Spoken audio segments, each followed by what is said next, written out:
Alright, here's the edit you're just about to watch. A few things happening here. Around here we're going to meet Keith Hannaford, who's doing a lot of the finishing on the bike, and here at the end of the video there's some photos of the engine. It's been stripped already. Steve Smith's been in there.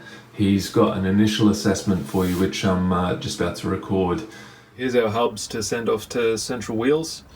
So they're mine, those two there. That's a brand new one, you've seen that. And that's a second-hand one that I had when I got the bike. That was a spare wheel. So they're Jason's. They don't look too bad.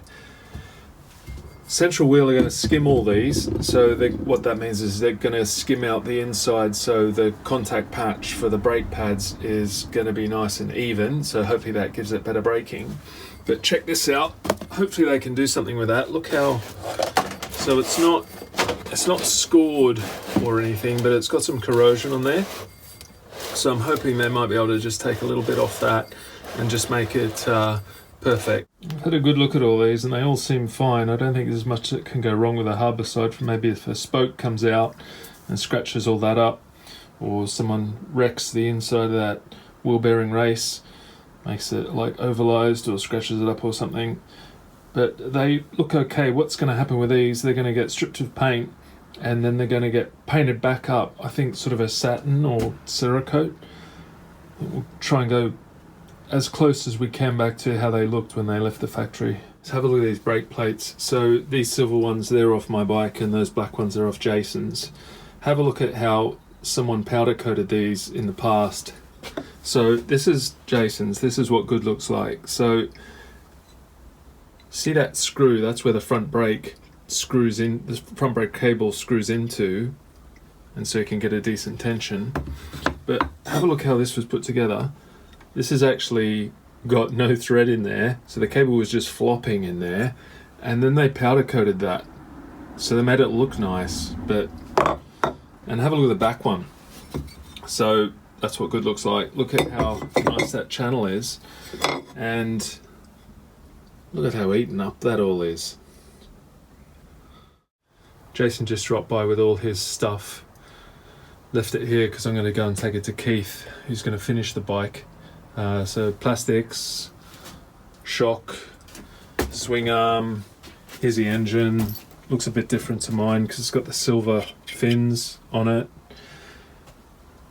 Box of bits, nothing special in there, just normal stuff. Down here though, check this out, we've got DG silencer and DG expansion chamber. We've got two of those. Another box of bits down here. There's his forks. This is his seat. One thing I have noticed, his bike's actually much better condition than mine, but see this little that bit there? Totally missing on his seat, so that'll go into this bit on the tank. Have a look at his tank. Needs a good polish, I think. I can just tell Jason's has got nowhere near as much wear as my bike, because even stuff like this, like foot pegs actually feel, springs work properly, foot pegs actually feel tight in there. Brake lever all feels really tight, there's no floppiness. His swing arm's good. No gouges like mine's got. Keith's going to get that looking nice. Alright, so here's what two bikes looks like before it's ready to get loaded up into the van. Jason and I keep joking about how I've got all the parts here and I'm going to go through and steal all the good bits off his. I haven't really taken that much stuff off his. The builder's buckets are great for hauling engines. Alright, van loaded up. This is getting it ready to take down to Keith's. Have a look at all this stuff.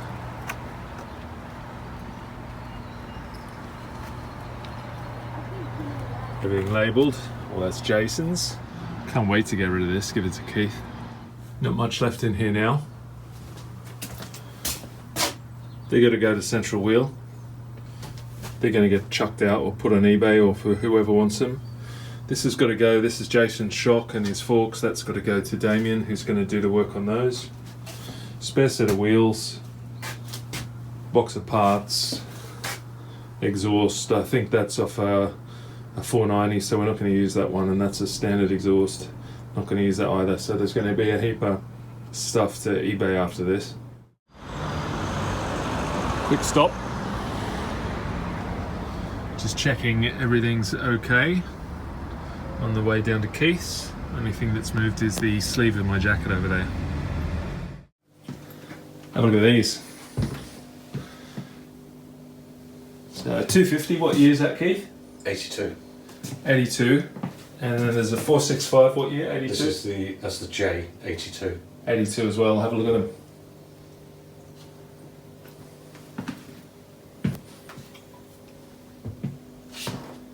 So at Keith's going to be doing the finishing on our 490s, and we've just delivered all the parts here.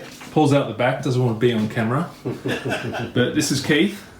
So, Keith, how are you? Good. Yeah. Yeah. Excited to get on with it. What's the next step? So, need your frames.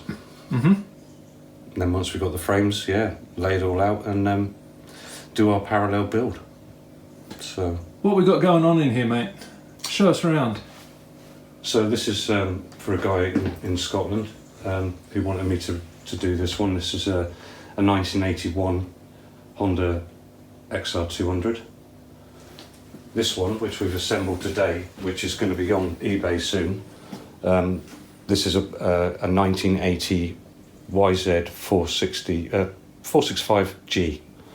So this is quite a rare bike. And although I'm not going to be restoring it, we're just putting it together for Paul so we can get it sold. So, and then down here we're doing a PE, which is nearly finished, but we did struggle on parts. Ended up getting a lot of stuff from Germany, but so this is very close. This one's going back soon. How close is it, mate? Actually, very close. Yeah. Once Steve and me get a day together to just do a few bits, that'll be done, and that'll be going home. Yeah, Steve's the engine builder. And that's really cool. That's the 1988 400 RR. It's the NC23. So that starts red line at about 14,500. So very nice. What are you doing with that? Very crazy. Same thing? Yeah, just another day with Steve. We've just got to bleed the brakes, do the engine service, and that's it. We're done. So, yeah, moving on to two IT490s. All right, so we're back at the 465. I just want Keith to just show us through this bike, front to back, what has been done on it. It's a bit of a wreck, actually. He bought it from DK, off-road? Yeah. Yeah? I think we paid 1,700 quid. Really? It was a few years ago. Yeah. And then, so you've done it. Full restoration. Mm-hmm. What else, mate? Everything was powder coated. When we took the engine apart, we realised that it was pretty much brand new. So then after that, for a couple of years, What, hardly run? Not run at all. Not run at all, brand new bike? What this probably was is when they were racing these in the States, they would have had 2 or 3 of them. So some of the bikes, like the second or third bike, hardly get used. Yeah. And that probably would have been one of them, because I noticed when it was a DK, I noticed somebody had been working on it. I noticed there was clear overflow pipe, and that's really why I bought it, because I could see that it didn't have the old pipe. So I knew somebody had been working on it. Of course, when we split it open, it was brand new. Wow. So obviously DK wouldn't have known that. So then for the next 2 years, we just collected as much new old stock as we could, including the alley tank. So this took 2 years? Panels. It was 2 years before we actually assembled it. We was just collecting everything ready for the build, because we wanted this to be, well, hopefully in the top 3 in the UK. Yeah. And then every bike we've built since is we just tried to make it better than the last one. Yeah. So that's really, and we were the first people to polish the swing arm. Nobody had really seen that. Mm-hmm. But we thought we might just bling it up, as it was, it was going to be a garage queen, and people seemed to love it. So we carried on and built some more. So I don't know how many I've done now. I've no idea. You can't remember So, how many 465s you've written? No. Or 250s. Yeah. We've done 175s, we've done 200s. Yeah. We're doing another 250s at the moment. One's the Oceania spec and the other is a USA spec, which we've sold. Just what's the difference between, because mine's Oceania, what's that mean? Because not everyone knows that. Yeah, so that would have been more either a UK or French, Canadian or Australian, so they would have run batteries, indicators, horns, brake switch. In the UK you could do your full MOT, but the USA spec basically just had a stop switch. Yeah. That was it. So, which I actually prefer, but I like them kind of basic. Check this out, this is one of Keith's signature manoeuvres. So he polishes the swing arm here, so it's nice and shiny, and the French polish, is it? Well, I just take it to a guy and he's done nothing else all of his life but polishing. He's a professional polisher. Yeah, just showing you the forks here.